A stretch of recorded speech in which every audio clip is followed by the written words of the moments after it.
Aquí caben distintas visiones del mundo, confrontamos ideas y nos encanta el debate. Son nuestros estelares los protagonistas de los siguientes minutos en Buena Costumbre.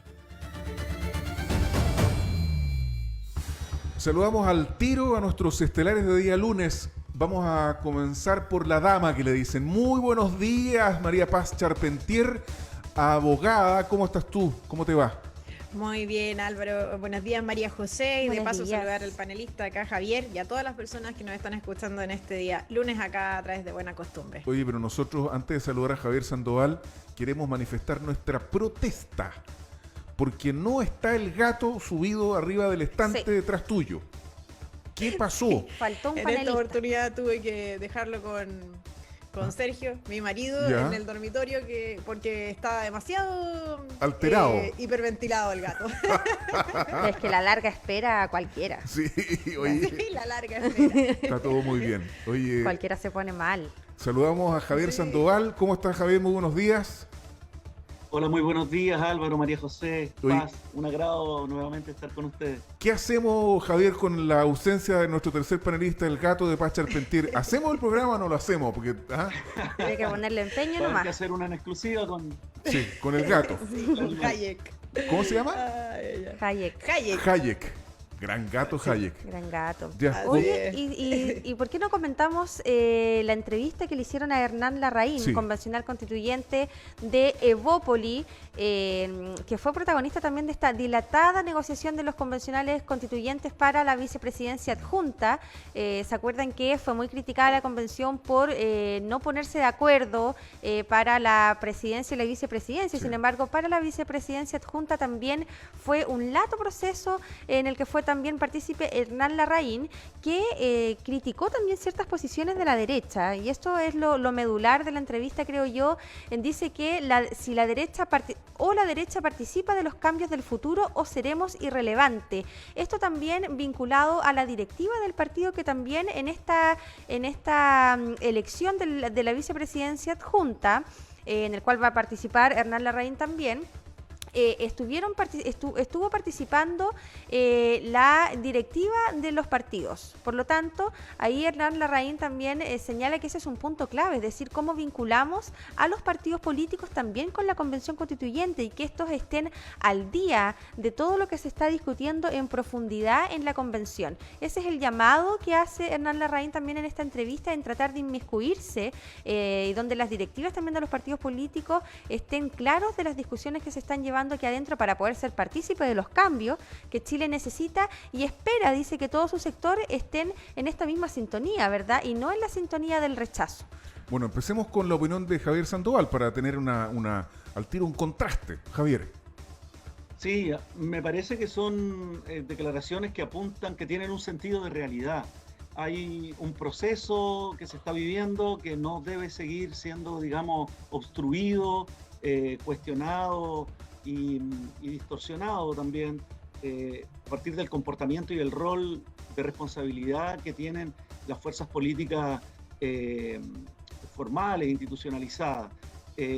Nosotros, por ejemplo, hemos estado a disposición de las distintas iniciativas deliberativas, de vinculación, de comunicación, cabildos, etcétera, que han ido produciendo convencionales de nuestra región. Hemos tenido, por ejemplo, esta semana reunión con varios de ellos, con Bastián Lavé, por un lado, con su equipo, por otro lado, con Tami Pustilnik y también con Amaya Alves en el propio Consejo Regional. Y uno tiene que tener una actitud, digamos, de compenetración, colaborativa, de hacer observaciones o indicaciones, pero de acompañamiento a este proceso, porque es el derrotero que eligió la sociedad chilena y que costó, además, un episodio, digamos, muy traumático, del cual venimos, que es el estallido del 18 de octubre.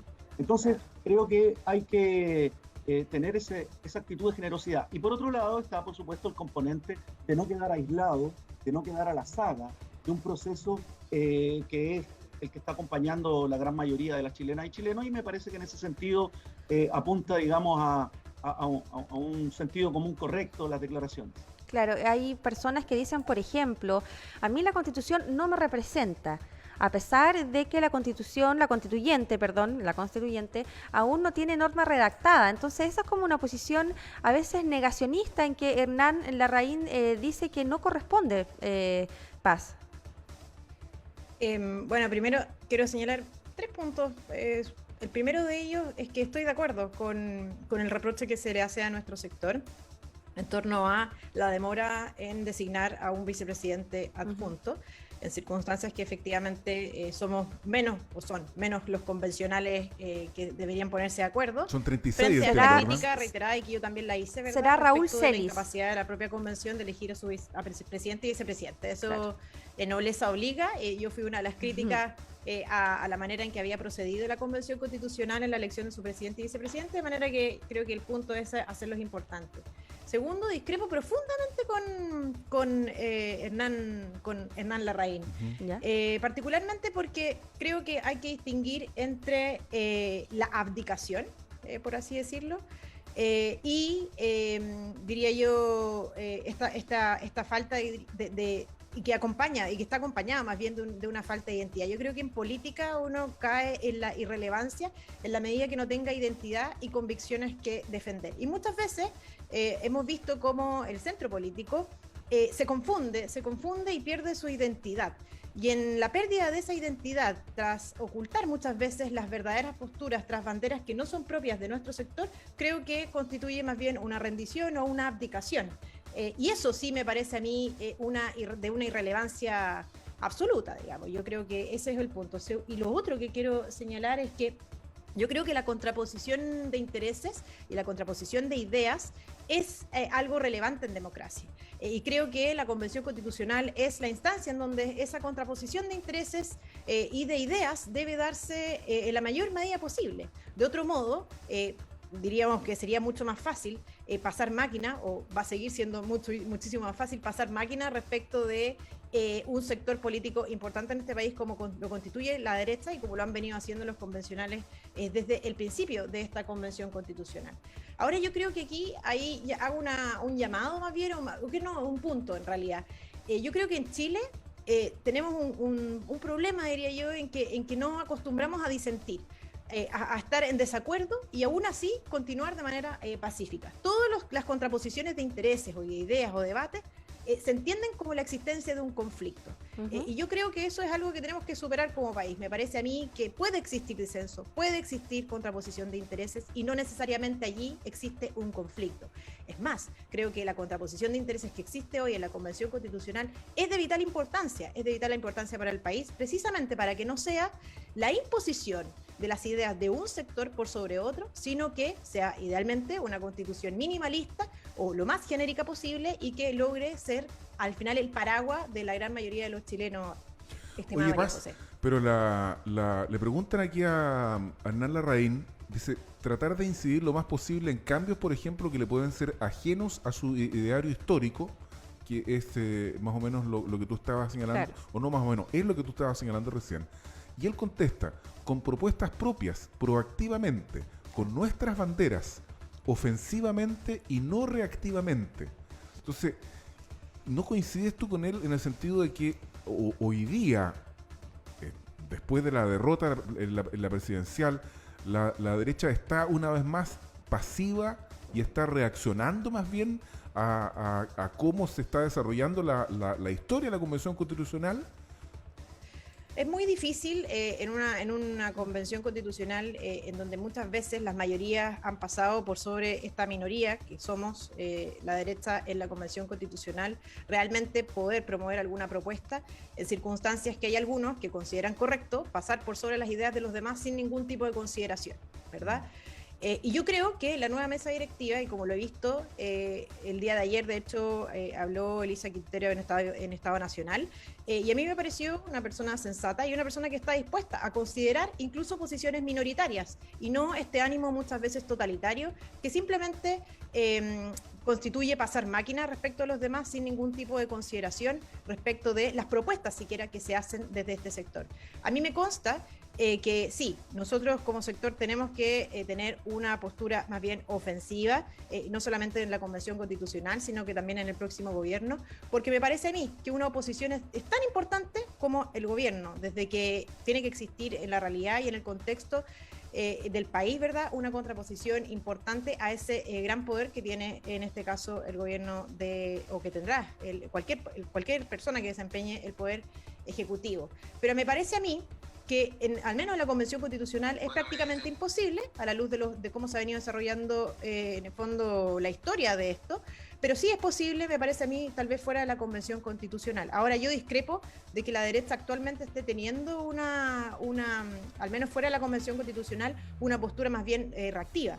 ¿Por qué? Porque incluso yo, que pertenezco a varias organizaciones de la sociedad civil, no somos para nada reactivos, sino que tenemos toda una estructura y una estrategia pensada para poder enfrentar el próximo gobierno, que está muy lejos de ser reactivo, sino que más bien totalmente ofensiva, y que ofrece distintos relatos en temáticas que habitualmente no son las que enarbola o las banderas propias o más habituales o instintivas de nuestro sector, estimado Álvaro. Muchas gracias, Paz. Oye, Javier, me gustaría cambiar de tema, porque la semana pasada fue el encuentro de la empresa. El presidente le habló a los empresarios más poderosos del país.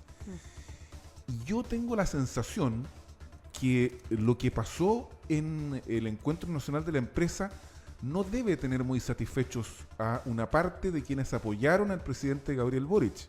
Concretamente, los que están fuera del Pacto Pro Dignidad, por distintas razones, entre las cuales el Partido de Igualdad que tú representas. Porque fue muy aplaudido Gabriel Boric precisamente por los empresarios. Incluso yo leí a algunos columnistas este fin de semana, hubo algunos hasta que le cayeron lágrimas de emoción por la cita, ¿cómo se llama? Enrique Lin. A Enrique Lin, que hizo Gabriel Boric y que sorprendió mucho y fue muy alabada. ¿Qué es lo que mira a la izquierda de la Pro Dignidad respecto de esta aprobación del gran empresariado al discurso de Gabriel Boric? ¿A quién le habla Gabriel Boric finalmente? Pero bueno, aquí hay un ejercicio previo, ¿verdad?, de interlocución con los actores de la economía, que son los que van a tener también que jugar un rol muy activo en términos de ponerse en sintonía con los cambios. Cuando hablábamos recién de lo que está aconteciendo al interior de la Convención Constitucional, eso es extrapolable también al resto de la política formal, por mucho que la Convención represente hoy día una especie de nicho o de oasis de participación ciudadana directa o mucho más directa que la intermediación a la que estábamos acostumbrados por parte del rayado de cancha, ¿verdad?, de la institucionalidad política. Y eso requiere establecer puentes de confianza, requiere establecer, ¿verdad?, puentes de diálogo también. Me parece que en ese sentido estamos expectantes, porque también dentro del discurso y de las palabras del presidente electo aparece, ¿verdad?, el componente fundamental, que es las desigualdades que hoy día tiene la sociedad chilena y donde se requiere, ¿verdad?, un reformateo también del patrón de acumulación y de la orientación que tiene también la matriz productiva chilena. Entonces son discusiones mayúsculas que requieren generar un clima de mucha sintonía. En ese sentido, me parece que todo esto es preámbulo de la discusión que objetivamente vamos a tener ya a partir de marzo. Pero Javier, disculpa que te interrumpa porque se nos va a ir el tiempo. Hagamos una especie como de encuesta, si te voy a dar la palabra al tiro, María José. Si el 7 es muy satisfecho y el 1 es poco satisfecho, ¿cómo te sientes tú, Javier Sandoval, con el discurso de Gabriel Boric frente a los empresarios de la ENADE? Bueno, nosotros estaríamos alrededor de un 5, digamos, ¿no? Porque tenemos también algunas aprensiones con respecto al giro y al énfasis que va a tener el gobierno en términos de sus medidas. Tenemos la precaución, la alerta de que no se vaya a quedar corto en términos de los cambios estructurales que se necesitan. Y a propósito de eso, hacer una bajada.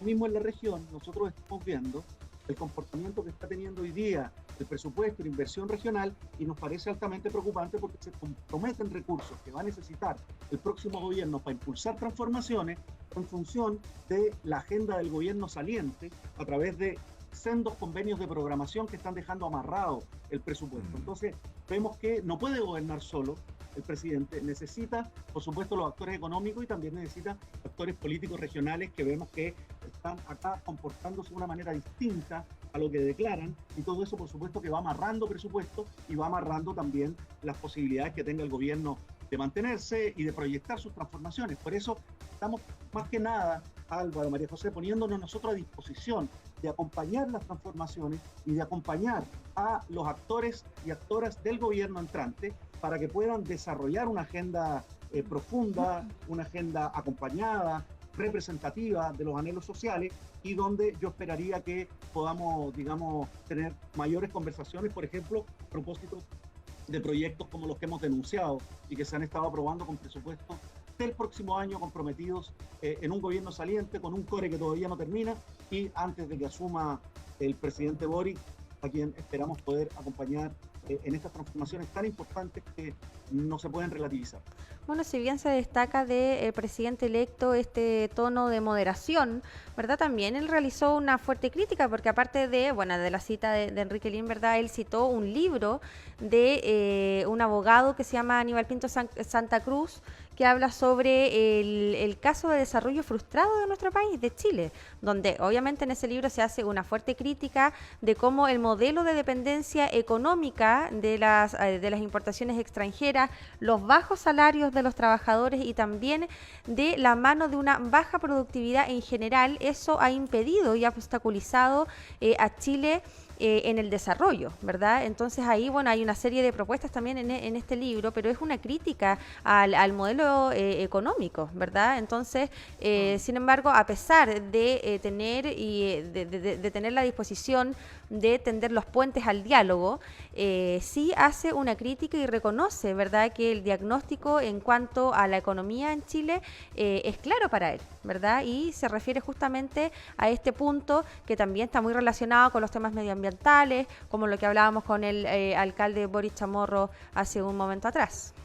Paz. Algunas reflexiones finales, Paz, en un minutito, please. Sí, en un minuto muy cortito. Siempre se critica el modelo chileno, la imposibilidad de llegar al desarrollo o la dificultad que eso ha significado. Sin embargo, yo desafío a cualquier chileno,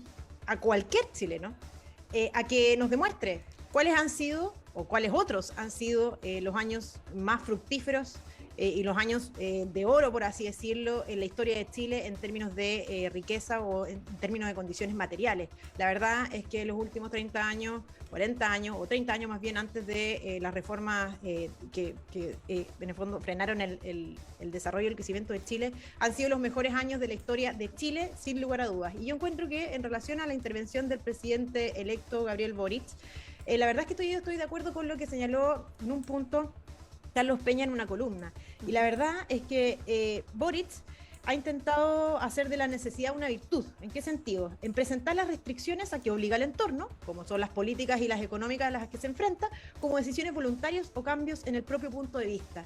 La verdad es que yo creo que aquí hay que levantar el velo de una vez por todas. Todos sabemos que Gabriel Boric no es una persona moderada, como se ha estado mostrando desde la segunda vuelta a la fecha, sino que más bien está obligado por las condiciones políticas y económicas del entorno.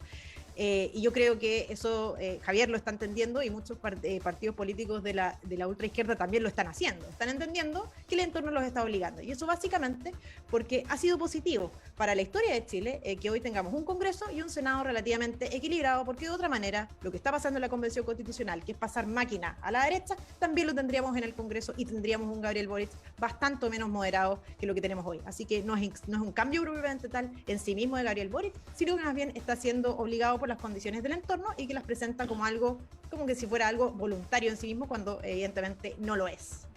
Oye, muchas gracias, Paz. Lamentablemente Javier. se nos fue el tiempo, Javier. ¿No? Se nos fue el tiempo. Y si seguimos alargándonos, después nos vamos a pasar y no podemos hacerlo.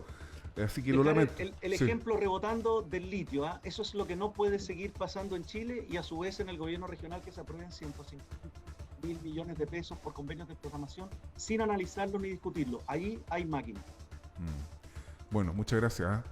Chao, Paz. Muchas gracias. Nos vemos. Chao, Javier. A ambos, que estén muy bien. Buena Disculpen. semana. Buena semana. A Chao, ambos. muchas gracias. Chao, chao. Saludos a Hayek, que nos lo tuvimos Chao, hoy día. muchas gracias, nos vemos. Chao, Chao, chao. chao. Hasta luego.